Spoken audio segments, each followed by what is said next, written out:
As the title has informed you, I am feeling especially audacious today.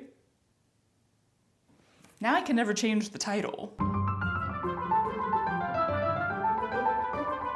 I have wanted to try bookbinding for absolute ages now, and honestly, the style, I guess, that I'm most interested in is like rebinding paperbacks with fancy schmancy covers. But that is a pretty lofty goal in my head, and we gotta start somewhere. So how about we start with just a plain old paper, like make it from scratch, empty booklet thing. I have seen people do bookbinding in various forms, both the seeing and the binding. So Audacity is telling me that I can just go for it with no further instruction. Audacity! What's the worst that can happen? Like, I fail? There are so many worse things that can happen than failing at a no-stakes crafting project, you know? Perspective really feeds Audacity, in case you hadn't thought about that. Let's gather as many supplies as possible from my current selection of supplies. I would really love to not buy anything for this, and I think that I can achieve that.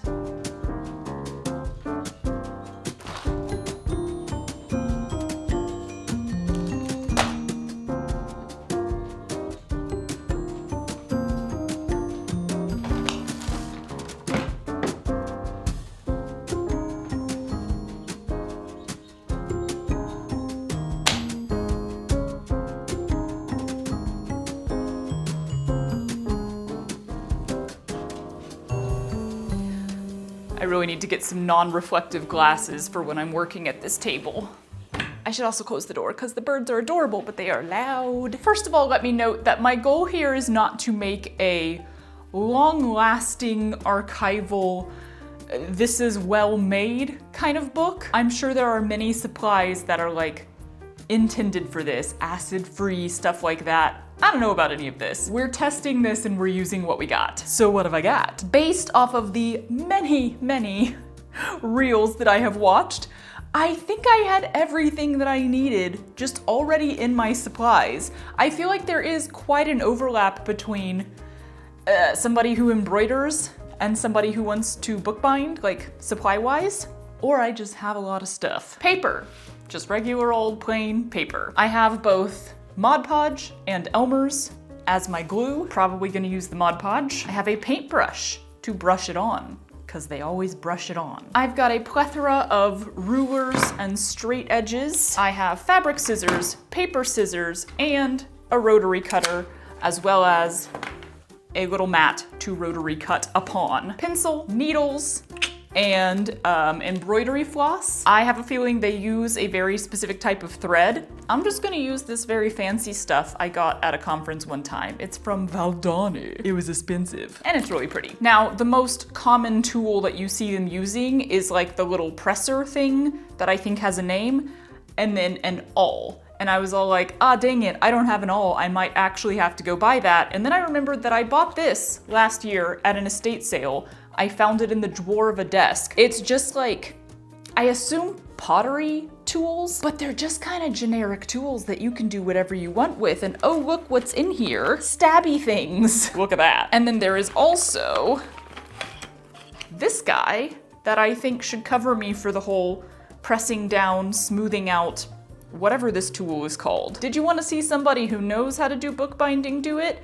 Then this is not the video for you. But we're gonna have fun figuring it out on the fly. So I feel like that should be all the tools. And then I got fabric because a lot of times I see the outer covers done with fabric. I have paper. This is a giant thing of paper from back in my childhood when I would scrapbook. So it should actually all be like that acid-free paper that you can put photos on and stuff. But I also have 4 little sheets of paper here that are absolutely gorgeous. I'm pretty sure I got these at some gorgeous stationery shop in Paris, although it might have also been London. But they were so beautiful, so I got some samples and then I'm like, what am I supposed to do with this? I don't know, but for like the inside papers on a book, these are kind of perfect, right? So then the last and possibly like most standout thing that you need is cardboard to be the covers of your book. I know that the stuff they use is called bookboard, and there's several different kinds, and it's this very sturdy stuff. It's specific. Fair enough. I'm not gonna buy stuff, so I have a random little collection of that kind of cardboard. You know, it's not like the corrugated stuff. I don't think you'd want to go cut up a box from shipping. It's this thinner, very stiff and sturdy stuff. I don't know why I have all of these small pieces, and I don't know if these will be helpful because they're such small pieces. This guy is the only bigger piece I had, but this is honestly more like cardstock. It's pretty thin. So I might have to sacrifice some of this, which is the packages that the carousel horse prints I have in my studio came inside. I've been keeping them all nice and neat, but then it's like, I don't know, at what point am I gonna like put the print back in the package? So I think I'm okay to use this. And this is good, solid cardboard. So I think this is the best option. And of course, once I decided that I wanted to do this, I wrote the word bookbinding on my to-do list, and the internet henceforth has shown me even more bookbinding content. So as of like last night, I was seeing bookbinding reels and getting, you know, fresh reminders of kind of what the steps are. Now granted, when you're watching short form, which giant thank yous to everyone who makes short form content about their craft and their art and stuff, but it's usually like, even if it's step by step, it's kind of very fast step by step. So I do think the one part of this process that I will definitely have to look up specifically is the stitching for the binding. When I see it done quickly in reels, I'm like, oh yeah, those are embroidery stitches, I get that. But when it comes to like, where are you supposed to start and how do you like knot off your two ends and all of that stuff, like what's the pattern specifically? Not so sure of that from watching short form. So that is probably the step in the process where I will go looking up a tutorial. But before we get started, I do just want to shout out the one account that I've been watching the most, I guess, that's been very inspirational to me. It's Link and Paige. Their work is absolutely stunning when it comes to these, you know, handmade books, and they really kind of show the whole process in their reels. So I have been getting some great both information and inspiration from that account. Again, so appreciate all of these people who take the time to film their craft and put it on social media, because y'all, it's not easy to do, and there's not often an absolutely huge benefit from it. Okay though, first steps. I'm not overwhelmed, you're overwhelmed. No, actually I'm not that overwhelmed. I think the first thing I need to do is choose like a fancy paper and a fabric combo and a size that I'm gonna do. That seems logical. I love a project where I don't have to spend any money in the moment to make it happen. But if y'all have been around here for a bit, you'll know that's often not how it goes. When you live for trying new things, sometimes you gotta get new supplies and tools. And those are costs that I need to be keeping track of, both as an individual and as a business, which is why I'm so happy that Monarch is the sponsor of today's video. Monarch is a private, ad-free, personal finance platform. They bring all your money stuff together in one place. If you've got multiple accounts or credit cards, you're always jumping from one website to another, trying to remember so many different passwords. With Monarch, you can see it all together at the same time. And y'all, she's kind of pretty too, isn't she? Look at all those colors. Monarch has bank level encryption and syncs with over 13,000 institutions, bringing all of your money info together into one clean dashboard, so it's super easy to get the full picture, set goals, and see where your money is actually going. They offer read-only access to your accounts and a shared view if you and a partner are working on the same financial goals. If Monarch sounds right for you, start your free trial and get 50% off your first year of total money clarity by clicking the link in the description below or using my code STITCHERY50. Thank you to Monarch for sponsoring this video, and let's go make a book. Y'all, I instantly started getting all of these ideas for beautiful book covers with embroidery and stuff, and I really had to pull myself back and go, nope, you're doing a very simple first try at this. Simple!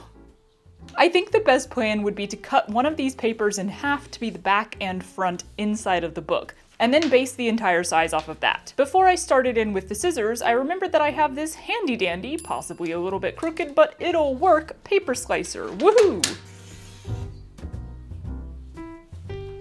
I cut the cardboard slightly bigger than the paper, about a ½ inch taller and wider. I think you'd normally cut bookboard with an X-Acto knife or some sort of blade like that, but I figured it'll be fine with scissors. I then made a test page for inside, so I'll have dimensions that I can follow for the rest of the pages. Time to slice and fold. Sounds like a dance move. He was doing the slice and fold.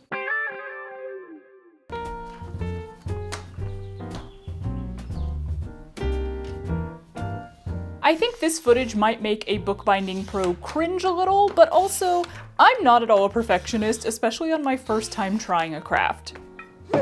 Those big paper slicers, like you see at schools, would definitely be able to go through a whole stack at once and get a lovely crisp edge, but this works for now. I think it's important to remember that a lot of tools for craft beyond your basics like blades, needles, and your hands exist in order to assist. They make a job faster or more accessible to a variety of people or less damaging on the body over time, which is mainly important for people who are doing that craft consistently, frequently, for years or their whole life. If you're gonna try something out for the first time and you aren't even yet sure if you'll like that thing, you really don't need to go all in on big or expensive tools to make the job easier. You can do it the slower and more painstaking and less perfect way at the start. Like if I didn't have this little paper slicer already, I absolutely would have been sitting here cutting all of the pages out with scissors. It would have taken longer and been even less precisely lined up, but that's okay. I'm such a big advocate for trying new crafts and arts, but I know that that can often lead to acquiring tools and supplies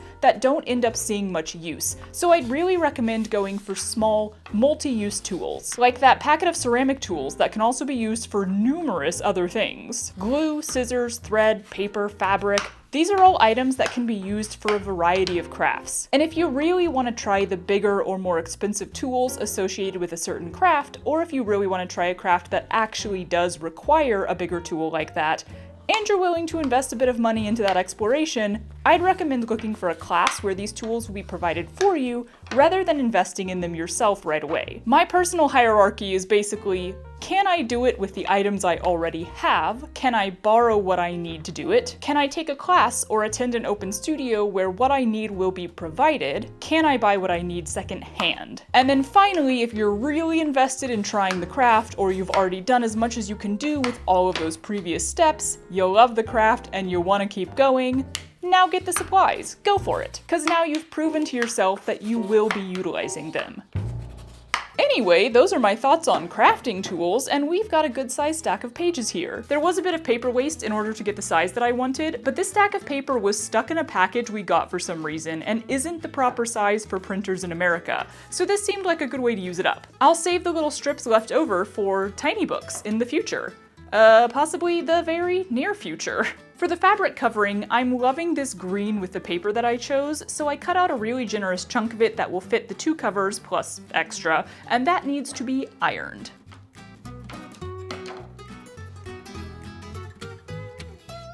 That chunk can be cut down into a smaller chunk for 1 piece of cardboard, but still bigger than we need. And now, glue. One thing I have consistently noticed in the videos I've watched is very thorough glue application, so I did my best imitation of those pros, but alas, when I laid the fabric on and smoothed it out, I ended up with spots where the glue came through and looked not great. What you doing down there? I can't reach you. I don't know if that's because of the glue I'm using, or the fabric I'm using, or because I didn't spread it smooth enough, so there were like blobs of glue in those spots, but yeah, I don't think those will magically go away as it dries, or from me staring at it this close. Worth a try, I guess. I'm gonna keep going though, and this will be a test piece, because I can very easily cut out a new piece of cardboard and start over.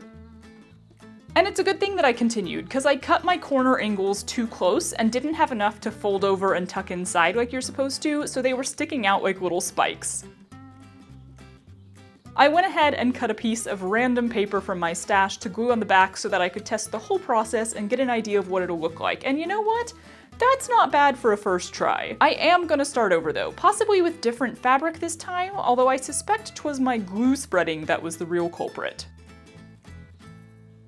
So it seems that the spreading of the glue is not just about thoroughness, but also about evenness. I might switch to this fabric because, one, it has a print, which makes me think if any glue did come through, it wouldn't be as noticeable. But also, it's just a totally different type of fabric. It's basically a quilting cotton, whereas this is more of a fake linen. I don't think it's a real one, but it's got a bit of a looser weave. And this would still look really nice with these. That is some very generous seam allowance. Haha, it's not seam allowance because there's no seams.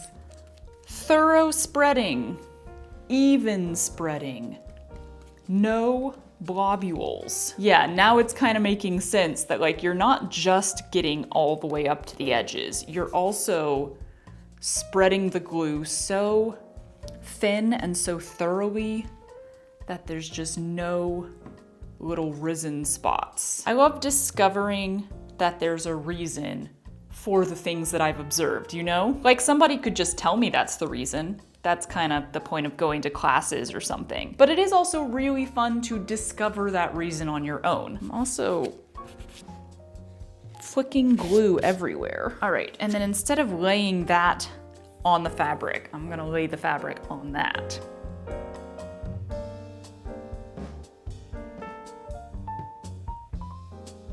Stay. Soft spreading.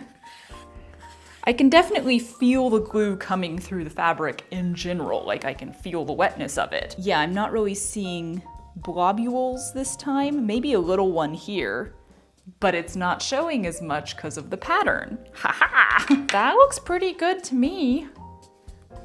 Yeah, yeah.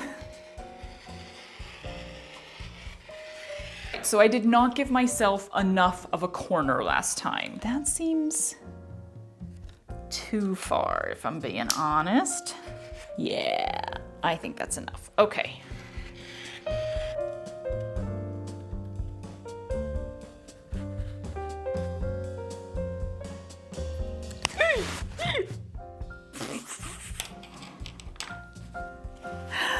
Yo, a little bit clumsy sometimes. That's all right, we just have glue everywhere.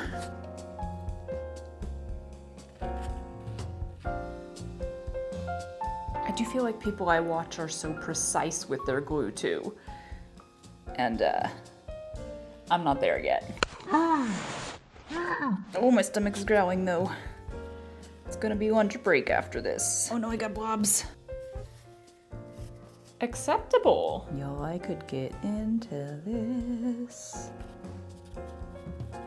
I'm pretty happy with that, y'all. I don't want to put the paper on yet because this is the part I'm not entirely sure about, but I think you need to sew stuff or glue something to it and then the paper goes on top of that. I'm pretty sure. So we're pausing here for now. I'm gonna go eat lunch. What a fun day.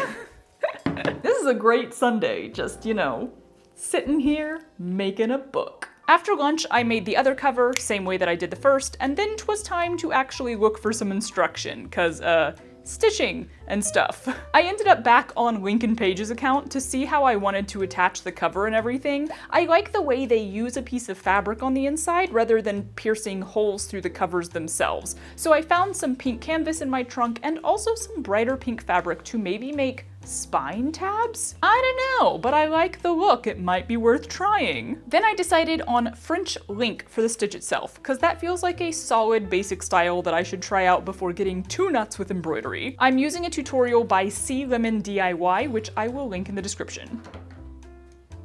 For starters, I needed to decide where I wanted my stitching on the outside versus the inside to be and how long and all that stuff. I sat there testing out a bunch of different hole positions, then finally remembered I wanted to do the spine tabs. So I landed on 3 sections of French link on the outside, which will cover 3 tabs. I could then line up my little guide paper here with the middle of each signature. By the way, I learned that these little groupings of paper are called signatures. And poke the holes. I think all your signatures are supposed to be exactly the same size, like in width, in number of papers they contain, and mine are probably not. I didn't count, but I did eyeball, and that's close to as good.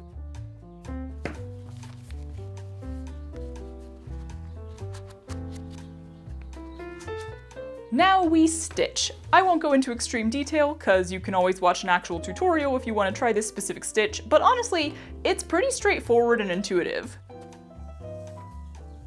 Only I again forgot about my spine tabs until I'd done the first 2 signatures. Whoops! Cut some out, slid them under, all's well, moving on.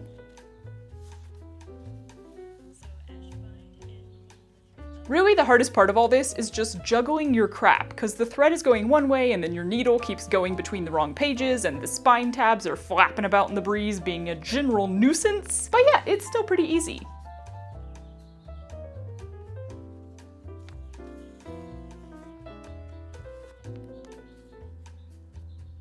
Apparently, the little locking stitch you do on the ends is called a kettle stitch, and the only thing I wasn't sure about the whole time is how hard you're supposed to be pulling your stitches. At first, I was definitely just stitching, no pulling, and then I started giving a hard tug at the end of each row, but I think it maybe needed more yanking from the very start. Once the stitching is tied off, you essentially have a book.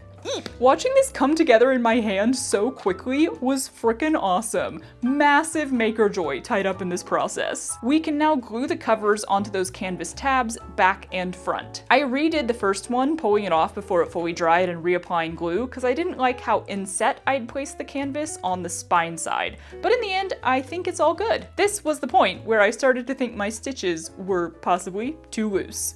Gluing down the spine tabs without having any fraying bits was fiddly, but not ridiculous, especially when you aren't a perfectionist and you don't need things to line up by the ½ millimeter. And finally, the last step is putting those papers on the inside covers. On the first one, I glued the paper first and then applied it to the cover, which made the paper instantly curl up with the moisture, so on the second one, I tried gluing the cover and then applying the paper. But then the paper was harder to stick down around the edges, so I'm actually not sure which method I prefer. Any binders in the audience care to give their thoughts on this step of the process? I mean, you can also give your thoughts on any steps of the process if you'd like to. I'll take thoughts. With that, I rigged up a bit of a press system, just 2 solid cutting boards with the book in between and some heavier books on top. Tra-la!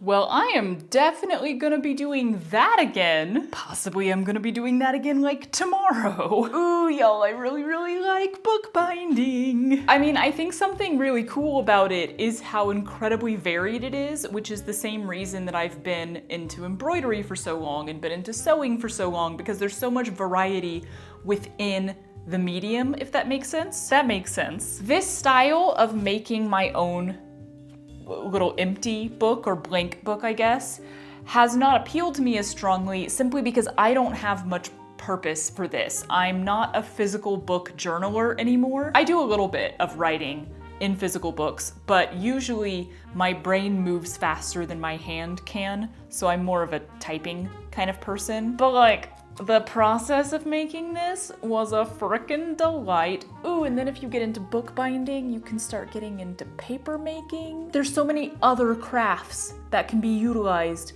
within bookbinding. I mean, my main interest, or one of my many interests here, is doing embroidered covers. Like, ugh, God, ah. But to focus for a minute, let me critique this, because I think if you want to learn a new craft and you're doing it mostly on your own, you should learn how to critique yourself. If you're just trying it for the fun of it, no critique's necessary. Be proud of what you did. But I want to get better at this and keep working on it. So, first of all, my pages could definitely be cut more evenly. There's quite a bit of variety there. But I also think my ratios could be a little better. I think the inside papers need to be a little bit bigger compared to the cardboard or the covers. And then like the actual inside papers, the pages themselves could be a little bit smaller in comparison with the cover. Biggest thing I learned here is I definitely did not pull my stitches tight enough. They need to be way tighter than that. There's definitely looseness right here that can be squished together. And I think, yeah, like, I wasn't sure if I was supposed to yank on it. I think you are. I love the color combo. I really like this leaf fabric, so I'm glad that I did it. I think if or when I continue with this, not like tomorrow, because that'll just be like, use up some more of the supplies, but like legit continue with this. The next thing that I'm most interested in acquiring as far as tools and supplies is definitely the proper book board, especially since I'm just running through the little supply of cardboard that I have on hand to start with. And then also I'd love to just get different paper for the inside. Like this is just your typical like copier paper. I'd love to do lined paper or just more interesting papers, but I don't think I necessarily need to like run out and get much else right now or for a while. Even like the linen waxed thread that I think is the more traditionally used stuff on the bindings, even that I'm like, this works, this is fine. So yeah, highly recommend. If you're feeling a little audacious, or even if you're not, you got some craft supplies around that you can gather together, maybe make yourself a book. And my battery's gonna die. Bye! Psych, I'm back! I did indeed continue making more books. Literally that night. I didn't even wait for the next morning. So I basically used up all of the scraps from the pieces of paper that I cut up for this first book, and I got 3 more out of it. I just wanted to try out some different styles, some different techniques. So first of all, I went and grabbed some embroidery that I have. These are like the very first pieces I did after completing a kit. So I was just like testing out stitches. Obviously, if you're going to put embroidery on a board backing like this to use it for a cover, you kind of have to make it specifically for that because you have to do it without any knots. Otherwise, it's really lumpy and everything. So it's really lumpy and that's fine. I was just trying stuff out and having fun with it. But then I went through my scrapbook paper and found some really fun ones and thought, wouldn't it be cool to make each signature have a little outer cover, I guess, so that on the spine you get these bright colors. I found a tutorial that was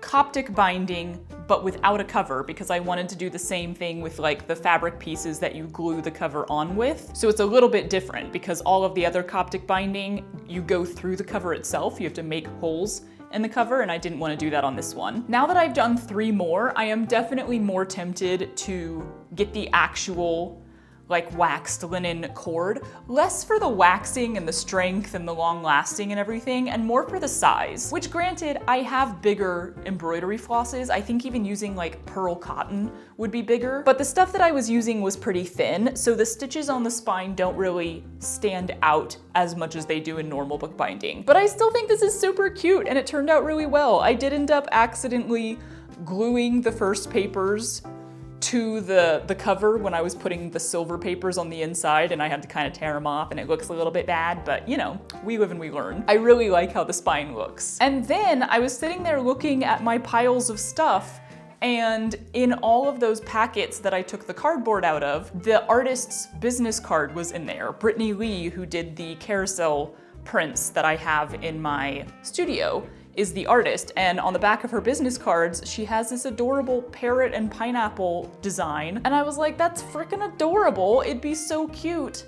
I was originally thinking on the cover, but then in the end I liked it better as like the inside cover paper. So I found this super bright checked stuff in my scrapbook paper collection, and I made like the long book. And again, I threw a few of those as like separators, as outside pieces on the signatures, so that in the spine you have a bit of those bright colors. This was the first one that I did paper on the cover rather than fabric, so I felt a little more comfortable stabbing the holes through the cover than I did on the fabric ones. I don't really know why. And so I went for the actual Coptic binding where you take it through the actual cover, which was a fun little test to try there. I'll put all the tutorials that I used in the description if anybody wants them. But there's a bunch. If you start looking up specific things like Coptic bookbinding, then you get tons of tutorials on YouTube who are actually showing you bit by bit. But yeah, with this thin thread, you don't really see like the chain stitch and the knots and everything. And also it doesn't really cover up the holes as much. I did notice in some people's that I was watching, you know, they'd stab the holes in the signature and it looked so neat. And like on the outside, it looked really neat. And when I'm stabbing the holes, I get the little explosion on the other side, the little flower sort of. So I'm not sure what people are doing to get like these really clean holes on both sides. But I do think that if you're using the thicker floss, it kind of covers up any little bits that you have from that hole making adventure. And then finally, I just had a tiny bit of paper left over, so I thought I would go back to the French link binding and do it the way that the tutorial that I used actually showed, where you use like a paper cover and you go through that. So I just used like a thicker piece of paper, folded that in half to be the cover, and then after I stitched the whole thing together, I glued the two pieces of paper that are my cover together so that it became one. So that was just kind of a nice little like last reinforcement. I feel like I got good examples, good trials of both French link and Coptic, which seem to be the two sort of basic versions of bookbinding, especially like exposed spine bookbinding. But y'all, it's so fun coming up with the color combos and choosing the paper and the fabric and the stitch color, the thread color, and the stitch type and everything. Like there's so many creative choices that can go into it. And this is me just like barely scraping the surface. Do I want to go to bookbinding school now? Heck yes I do. I mean, I already wanted to before I even tried this, let's be real. And once again, my battery is about to die, so this time, bye for real. Oh god. I'm gonna be singing, I would like a ring, I would like a ring, until the day I die. The fetching of the supplies. I would like a ring, I would like a ring. Okay.